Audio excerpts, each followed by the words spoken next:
Hello my cuties, ছোট্ট একটা mini blog নিয়ে চলে এসেছি। আজকে সকাল সকাল বেরিয়ে পড়েছিলাম আমার 4 চাকা নিয়ে সাউথ সিটি যাওয়া বলে।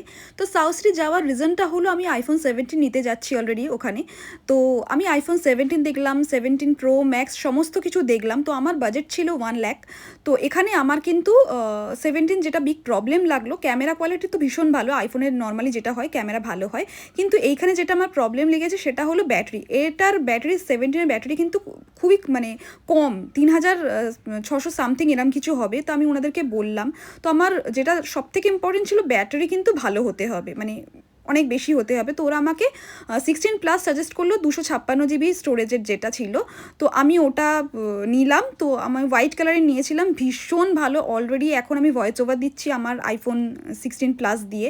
তো ভীষণ ভালো লেগেছে। আর আমার অল টোটাল অ্যাক্সেসরিজ আর সমস্ত কিছু মিলিয়ে অলরেডি 93-94 হাজার টাকা পড়ে গিয়েছিল অলরেডি। তো এটা হলো আমার ফোন। চলো দেখা হচ্ছে নতুন ব্লগে। কেমন লাগলো কি আমি সমস্ত কিছু